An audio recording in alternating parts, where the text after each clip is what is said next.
I'm Douglas Murray. This is Direct Address. In recent weeks I've been travelling in Ukraine, among other places, but I wanted to talk today about a story which I think has had far too little attention, but which has been much on my mind.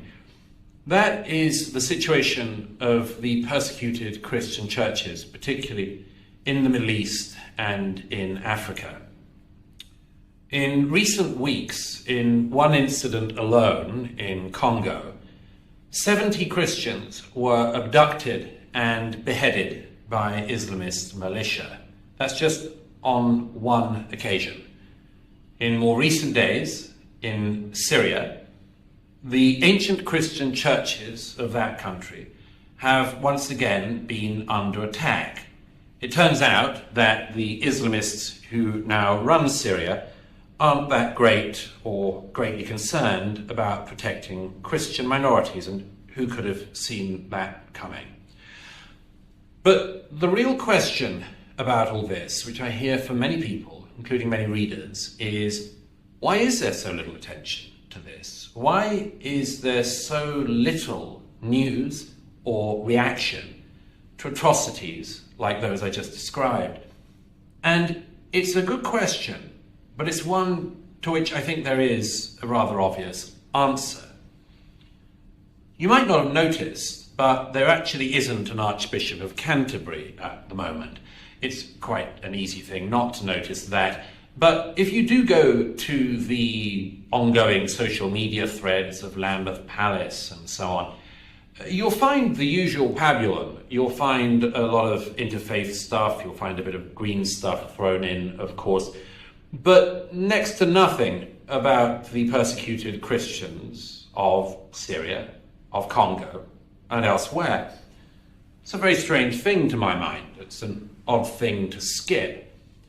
There is a pope at the moment. He's not well and could be forgiven for not being more outspoken, perhaps for the time being, but it's still rather striking to me that the Roman Catholic Church also remains relatively silent about the killing and persecution of members of its own faith community.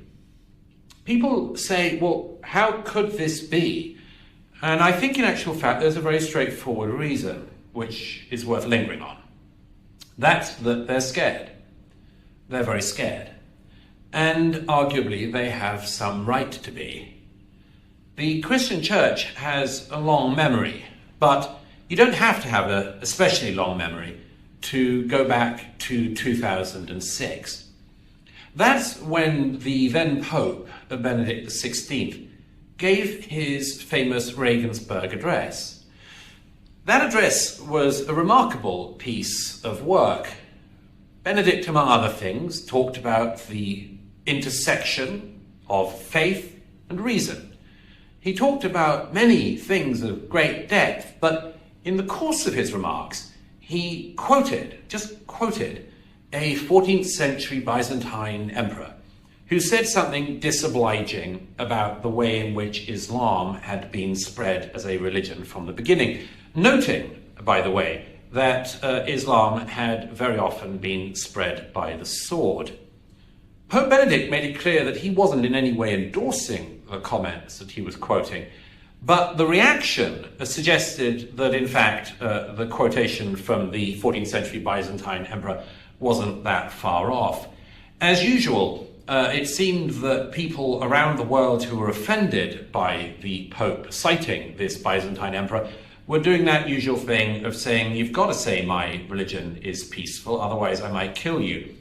And indeed, there were attacks on Christians in the wake of the Regensburg address around the world. In the West Bank and in Gaza, Palestinian Muslims attacked Christian churches. In Iraq, Assyrian Christians were also attacked and kidnapped and killed. And in Somalia, a 65-year-old Italian nun was killed by some brave jihadists who, again, were trying very hard to prove the peacefulness of their particular faith. In the wake of that response, that violent response to the Regensburg address, Pope Benedict, and indeed most of the Western churches, decided not to tread into this terrain again. And it's something which, in some ways, you couldn't blame them for. The Pope's own Foreign Office advisors seem to have told him that if he wanted to make sure that no 65-year-old Italian nuns were going to get killed again, then he ought to perhaps not be quoting anything about Islam. But still, the silence from so many leaders of the Western churches about the situation of Christians in the persecuted churches is a subject which is deeply, deeply troubling. It's something I've written about before and researched quite a bit. Some 8 years ago or so, I was in northern Nigeria speaking to the persecuted churches there. These are Christian communities of considerable faith who are daily being persecuted by Islamist militia, groups that, among other things, want to bring a caliphate across Africa. It's remarkable hearing their stories firsthand. These are communities who regularly get bombed out in their churches, hunted down in fields, shot, macheted, and much more. I was very moved when I was with those communities to hear them praying the Lord's Prayer and hearing the fervour and the reality that they brought to the line of the Lord's Prayer, "Deliver us from evil." They really knew whereof they spoke. 10 years ago, I reported on the plight of Iraqi and Syrian Christians who were being persecuted by ISIS that was then in the ascendancy.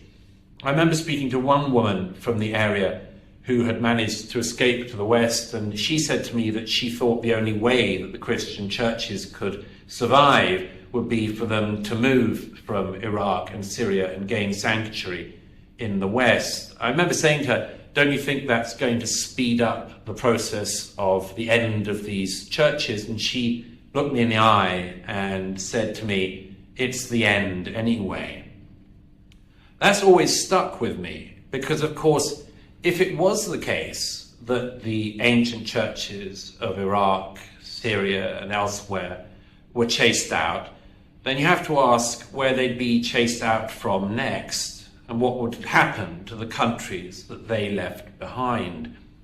But the real question comes back to that one, why is there so little attention to this? The answer is, it's a very strange position to expect people to speak up for you and your community more than you're willing to speak up for yourselves. And so long as Christian leaders in the West ignore the plight of their own churches, as long as Christian leaders in the West remain so silent when Christians are being chased out of countries, massacred, beheaded, butchered in their places of worship, it'll be the case that many people around the world will continue to say, well, if the church doesn't speak up for its own, why should we speak up for it? So it doesn't solve the problem, but it would begin to solve the problem if the heads of the churches in the West remembered their persecuted brethren and actually said something on their behalf and for them.